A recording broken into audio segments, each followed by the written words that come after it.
Hello everyone, কেমন আছেন সবাই? আশা করি সবাই ভালো আছেন। আমরাও আলহামদুলিল্লাহ ভালো আছি। আজকে হলো শুক্রবার আর এখন বাজে 6:30। তো চলে যাব, ওই জন্য এখানে আমার হাজবেন্ড এসেছে, তার মানে হাজবেন্ডকে খেতে দেওয়া হয়েছে, এখানে মেয়েও খাচ্ছে। তো এখানে খিচুড়ি বানিয়েছিল আম্মু, পোলাও বানাতে চেয়েছিল, কিন্তু আমার হাজবেন্ড আবার পোলাও মানে পছন্দ করে না, ওই জন্য এখানে পায়েস, পোলাও বাদে মানে খিচুড়ি, গরু মাংস, চিকেন, তো সবকিছু মিলিয়ে এখানে খেতে দেওয়া হয়েছিল। আমার হাজবেন্ড খাওয়ার পরে আবার আমি খেতে বসলাম, এদিক থেকে রেডিও হয়ে নিয়েছি। তো খুব বেশি সময় নাই, মানে তাড়াতাড়ি চলে যেতে হবে, যেহেতু আস্তে আস্তে লেট করে ফেলেছে। তো এখানে আমরা খাওয়া দাওয়া করে তারপরে রেডি হয়ে বেরিয়ে পড়লাম। তো মেয়েকে বলছিলাম যে ব্যাগপত্র তুমি সবই নিয়ে যাও, তো ওখানে ও সব ব্যাগগুলো নিয়ে তুলছিল আর আমিও বেরিয়ে পড়লাম। তো এখন চলে যাচ্ছি। তো কয়েকদিন যেহেতু থাকলাম, তো এখন যাওয়ার সময় একটু খারাপ লাগছিল, আম্মু আব্বুকে রেখে আসলাম, ছোট ভাইকে রেখে আসলাম। তো তারপরেও নিজের বাড়িতে ফিরে যাচ্ছি, ওখানে একটা শান্তি আছে। তো সবসময় নিজের বাড়িতে ফেরার অপেক্ষায় থাকি, যেখানেই যাই। তো আমার মনে হয় সব গৃহিণীরাই তো যেখানেই যেই যাক, কিন্তু নিজের ঘরে ফেরার অপেক্ষায় সবাই থাকে। তো এই কথা বলতে বলতে অনেক কিছুই বলে ফেললাম। এখানে চলে আসছি এখন জনিয়া বাজার। তো মেয়ে বলছে আইসক্রিম খাবে, তো ওই তো ওর আব্বু আর ও গিয়ে আইসক্রিম নিয়ে আসছে, আমি আর আমার বাবাটাই বসে আছি। আর গাড়িতে ওঠার পরই আমার বাবাটাই কিছুক্ষণ আসার পরেই ঘুমিয়ে পড়েছিল। আর এই তো এখন ও কিন্তু উঠে পড়েছে, তো নিজের আইসক্রিমের ভাগটা ছাড়ে নাই। তো ছেলেকে খুলে দিলাম, তারপরে আমিও খুলে নিলাম, খুলে নিয়ে এখন খাচ্ছি। তো এই তো আজকে বাড়িতে যাওয়ার পরে আর হয়তোবা রেকর্ড করা হবে না। তো যেহেতু কয়দিন বাড়িতে ছিলাম না, ঘর দুয়ার হয়তোবা যেহেতু এখন অনেক বেশি কিন্তু ধুলাবালির দিন, তো ওগুলো পরিষ্কার করতে হবে, ওগুলোই মানে মাথায় চলছে যে ওগুলো ঠিকঠাক করতে হবে। তো এই দেখুন আইসক্রিম খেলাম, তারপরে বলতে বলতে বাড়িতেও চলে আসছি। এই তো আমাদের বাড়ি। তো বাইরের লাইট আমার হাজবেন্ড যাওয়ার সময় দিয়ে গিয়েছিল। এটা হলো আজকে মানে হলো শনিবার সকাল। তো যেহেতু রান্না বান্না করতে হবে, রাতে তো এসেছি, আসার পরই ঘর দুয়ার অনেক বেশি ধুলাবালি হয়েছিল, এমনিতে গুছানোই ছিল। তো যেহেতু আমার বাবাটা বাড়িতে থাকলে কিন্তু বেশি এলোমেলো হয়, যেহেতু ও ছিল না তেমন এলোমেলোও হয় নাই, শুধু ধুলাবালুগুলো লেগে আছিল। সকালবেলায় তেমন কোনো কিছুই রান্নাবান্না করি নাই, তো ভাবলাম ডাইরেক্ট ভাতই রান্না করে ফেলি। এখানে ফ্রিজে কিছু গরুর মাংস ছিল, তো ওগুলো পানি দিয়ে তারপরে ঝোল করছিলাম। এখানে ভাত হয়ে গিয়েছে, তো ভাতগুলা প্রথমেই তো আমি ভাতই বসিয়েছিলাম। তো ভাত হয়ে গিয়েছে, মাঝখানেরটায় ডাল দিয়েছি, মানে সজনে দিয়ে ডাল রান্না করব। আম্মু আসার সময় এই সজনেগুলো দিয়ে দিয়েছিল, তো এই সজনেগুলো তারপরে মানে ডাল রান্না করব। এখানে কিছু টাকি মাছ আসছিল, মানে এগুলো কিন্তু ঈদের আগের, তো ওগুলোর বের করেছি ভর্তা করার জন্য। এরই মধ্যে মানে আমার যাও ও বলছে যে এই বেগুনগুলো আমার কাছে অনেকটাই বড় হয়ে গিয়েছে, আপনি এনে খান। তো ভাবলাম তাহলে টাকি মাছ দিয়ে বেগুনের বিরিয়ানি রান্না করি। এই দেখুন সত্যি কিন্তু অনেকটাই বড় হয়ে গিয়েছে বেগুনগুলা। তো তারপরেও বেগুনগুলা যেহেতু ঘরের মানে নিজের হাতে লাগানো বেগুন, নিজে ইচ্ছে করেই দিয়েছে, এমনিতেও নিয়ে খেতেই বলে। তারপরেও আজকে যেহেতু বাড়িতে ছিলাম না, আসছি, তো আসার পরেই আজকে সকালেই এসে বলে গেল। তো ওগুলো বেগুন দিয়ে বিরিয়ানি করব। আর এদিক থেকে কিছু খিচুড়ি আম্মু দিয়ে দিয়েছিল, তো ওগুলো দিয়ে গরুর মাংস যেহেতু গরম করলাম, এগুলো দিয়ে বাচ্চাদেরকে খেতে দিব। তেমন কোনো কিছুই রান্না করা হয় নাই, এখন কিন্তু বাজে 10টার বেশি। তো এমনিতেও উঠতে লেট করেছি, মানে স্কুল তো বন্ধ, তো ওই জন্য স্কুলে যেতে হবে না বলে এমনিতেও লেট করে উঠেছি। তারপরেও এই তো খিচুড়ি দিয়ে দিলাম। মানে আমার বাবাটাকে খেতে দিয়েছি বলে নিচে বসতে বলেছিলাম যে তোমরা নিচে বসে তারপরে খাও, মানে পাটি বিছিয়ে তারপরে ওদেরকে খেতে দিয়েছি। মানে মাশাল্লাহ আমার বাবাটাই একটু একটু করে হাত দিয়ে খাওয়া শিখছে। এমনিতেও তো খেতেই চায়, কিন্তু আমি খেতে দিই না, অনেক বেশি নোংরা করে ফেলে এই জন্য। তো তারপরেও খেতে দিলাম, ও এখন খাক। আর এদিক থেকে আমি রান্নাবান্নাগুলো করে নিই। ডাল সিদ্ধ হয়ে গিয়েছে, তো এখন সজনে ডাঁটাগুলো দিয়ে দেবো এই ডালের মধ্যে। তো তার আগে হলুদগুলো দিয়ে নেব। তো ওগুলো একটু ডালগুলো মানে সিদ্ধ হয়ে যাক, তারপরে একটু ঘেটে নিয়ে তারপরে মানে সজনে ডাঁটাগুলো দিব। আর এদিক থেকে কড়াইয়ের মধ্যে আমি তেল দিয়ে দেব। কড়াইটা কিন্তু গরম হয়ে গিয়েছে। তো তেল গরম হয়ে গেলে জিরা দিয়ে দিব, তারপরে পেঁয়াজ দিয়ে দিব।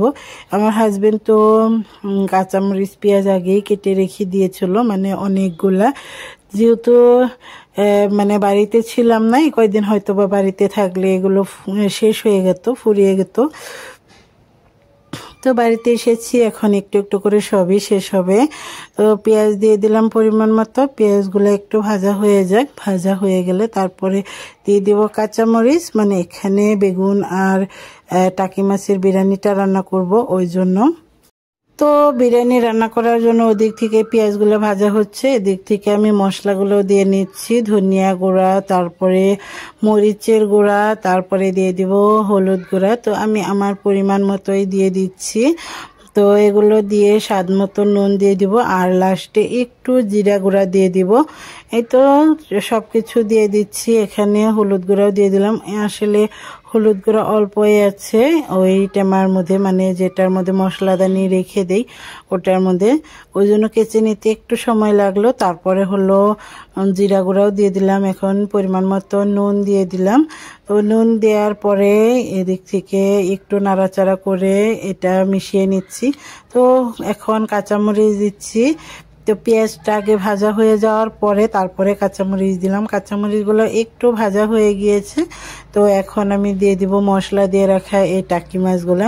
তো সব কিছু দিয়ে তারপরে আবারও ভালো করে একটু মিক্সড করে নেব। মিক্সড করে তারপরে ওই বাটিটাই মানে ধুয়ে একটু পানি দিয়ে দেব। তো পানি না দিলে তো আবার মশলাগুলো পুড়ে যাবে।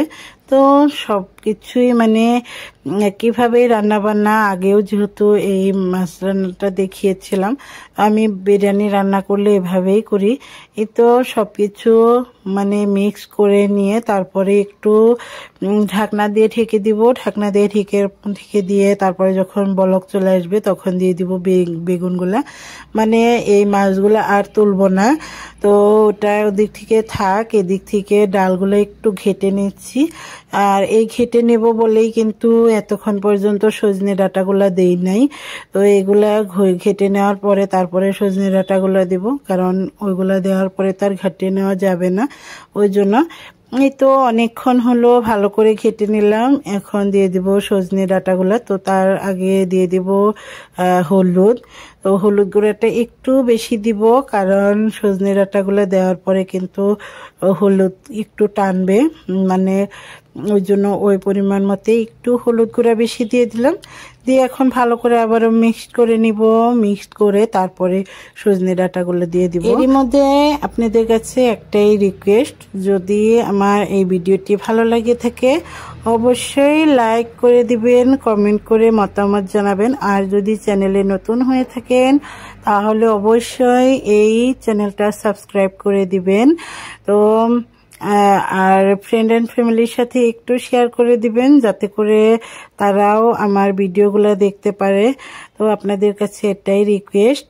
তো এই তো সবগুলা ডাটা মানে সজনে ডাটা দিয়ে দিলাম, পরিমাণ মতো একটু নুন দিয়ে দিলাম, মনে হলো একটু কম হবে, টেস্ট করে দেখে নিলাম। তো সব কিছু দিয়ে এখন সজনে ডাঁটাগুলো যতক্ষণ না মানে সিদ্ধ হয়ে যাচ্ছে ততক্ষণ পর্যন্ত ওইভাবেই রান্না করে নিব। এদিক থেকে দেখুন এই টাকি মাছগুলোও কিন্তু হয়ে আসছে। তো এগুলোর পরে এখন আমি এটার উপরেই ওই বেগুনগুলা দিয়ে নিব। এই তো নাড়াচাড়া প্রথমে একটু করে নিলাম। একদমই তাজা তাজা বেগুন, ওই জন্য হয়তো বা এইভাবে কালার হতে পারে, মানে কাটার সাথে সাথেই পানিতে দেয়া হয়েছে, তারপরেও কিন্তু একটু কালো কালো হয়ে গিয়েছে। আর যেহেতু একটু মানে বাড়তি হয়ে গিয়েছিল, ওই জন্য হতে পারে, মানে কিসের জন্য ওই রকম জানি না। তারপরেও যেহেতু বাড়িরই রান্না করলে এমনিতেও ভালো লাগবে, নিজেদের গাছের, তেমন কোনো সার পানিও দেওয়া হয় না, উঠানের মধ্যেই গাছ, তারপরে অনেক বেগুন আসছে। তো এই তো এদিক থেকে কিন্তু সজনে ডাঁটাগুলোও সিদ্ধ হয়ে আসছে। এরই মধ্যে আমি একটু মানে রসুনের পেস্ট আর একটু আদার পেস্ট দিয়ে দিব। তো এটা দেওয়ার পরে সুন্দর একটা ফ্লেভার আসবে। আর এই সজনে ডাঁটারও কিন্তু আলাদা একটা মানে স্মেল আছে, ওটাও আসবে না। মানে এটা অনেক বেশি টেস্টি হবে। একটু ভেঙে দেখছিলাম, মানে এই ডাঁটাগুলোও কিন্তু ভালোই সিদ্ধ হয়ে আসছে। তো আর একটু সময় আমি নাড়াচাড়া করে নিয়ে তারপরে আবারও দেখে নিব, যদি মানে সিদ্ধ হয়ে যায় তখন সোমবার দিয়ে নিব। এদিক থেকে এগুলাও একটু নাড়াচাড়া করে নেই। এই বেগুনগুলোও কিন্তু ভালোই অনেকটাই সিদ্ধ হয়ে গিয়েছে, আর নিচে থেকে তেলও মানে ছেড়ে গিয়েছে। তো তারপরেও আরও একটু সময় রান্না করে নিতে হবে। আর তেলের পরিমাণটা একটু বেশিই দিয়েছি, ওই জন্য মানে তেল তেল হয়েছিল। তো আসলেতে এই বেগুন আর টাকির বিরিয়ানিটা আমি খুবই পছন্দ করি, আর ওই জন্য কিছুদিন পর পরই মানে এটা রান্না করা হয়। যারা কখনো এভাবে করে দেখেননি তারা এভাবে রান্না করতে পারেন। এভাবে রান্না করলে কিন্তু খুবই ভালো হয়। তো এখানে একটু আদা বাটাও দেওয়া যায়, তো আমি আর আজকে আদা বাটা ইউজ করি নাই, তারপরে অনেক বেশি টেস্টি হয়েছিল। এদিক থেকে সজনেগুলা সিদ্ধ হওয়ার পর এখন মানে ওই ডালের মধ্যে সোমবার দিয়ে নিব। ওই জন্য একটা বোল, যেটার মধ্যে আগে রান্না করে নিলাম ওইটাই মানে ডালগুলা অন্য একটা বোলের মধ্যে নিয়ে এই সবসেনটাই খুব সুন্দর করে ধুয়ে নিয়ে এখন গরম করে তেল দিয়ে দিয়েছিলাম, তারপরে দিয়ে দিয়েছিলাম জিরা আর শুকনা মরিচ একটু ভাজা হয়ে যাওয়ার পরে কাঁচামরিচ, পেঁয়াজ আর রসুন থেতো করা, তো ওগুলো একসাথেই দিয়ে দিলাম। এখন খুবই ভালো করে এগুলা ভেজে নেব। এই ভাজাটা কিন্তু খুবই সুন্দর হয়েছে। এই দেখুন সুন্দর একটা কালার এসেছে আর অনেক বেশি সুন্দর স্মেল বের হয়েছিল। তো এখন একটু একটু করে ডালগুলা দিয়ে দিতে হবে। এখানে দেখুন সোমবারগুলা অনেক সুন্দর করে ভাজা হয়ে গিয়েছে। এখন এখান থেকে একটু একটু করে ডাল দিয়ে প্রথমেই মানে এই প্যানের মধ্যে দিয়ে দিব। তো প্রথমে আর বোল ধরে দিয়ে দিই নাই, কারণ ওটা অনেক বেশি গরম হয়ে গিয়েছিল। তো ওটা ধরে প্রথমে দিতে গেলে হয়তো বা হাতের শেখা খেতে পারতাম। তো এই দেখুন এই মানে এর চেয়ে বেশি নাড়াচাড়া করলে সজনে ডাঁটাগুলো অনেকটাই ভেঙে যেত। একদমই সফট হয়ে গিয়েছে মানে সিদ্ধ হয়ে, তারপরেও একটা সজনে ডাঁটাও ভাঙে নাই। তো কারণ আমি অত বেশি নাড়াচাড়া করি না। আর এই মাছের পিস দুইটা আম্মু দিয়ে দিয়েছিল, আমার হাজবেন্ডের জন্য ভেজেছিল। তো আমি তো খেয়েও আসলাম, তারপরেও মানে ওইগুলা থেকে আমার হাজবেন্ড যেহেতু খায় নাই ওই জন্য ওর জন্য দিয়ে দিল। আর এই তো বেড়ে নিয়েছে আমার হাজবেন্ডের জন্য, বাকিগুলা এভাবে রয়ে গিয়েছে। তো সবকিছু এখানে আছে, তো এগুলা থেকেই মানে বেড়ে বেড়ে নিয়েছি।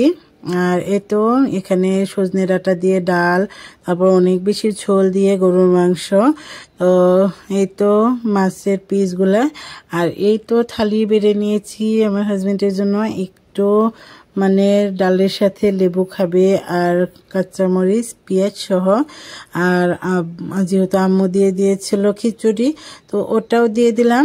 এই তো এগুলো দিয়ে দুপুরে খাবার দাবার করলাম, তেমন কোনো কিছুই খাওয়া হয় নাই। আর এটা হলো বিকেলবেলায় দই নিয়ে আসছে আমার হাজবেন্ড, দই মিষ্টি। তো আমি ওগুলো দিয়ে আবার মিষ্টি দিয়ে তারপরে নিমকি দিয়ে খাচ্ছিলাম। তো আমার হাজবেন্ডকে দিলাম দই দিয়ে মিষ্টি। তো এই তো এগুলো দিয়ে বিকেলের স্ন্যাক্স হয়ে গেল। আজকের ভিডিও এ পর্যন্তই, দেখা হবে নেক্সট কোনো ভিডিওতে। ততক্ষণ পর্যন্ত ভালো থাকবেন, সুস্থ থাকবেন, আমাদের জন্য দোয়া করবেন। আজকের ভিডিও এ পর্যন্তই, আল্লাহ হাফিজ।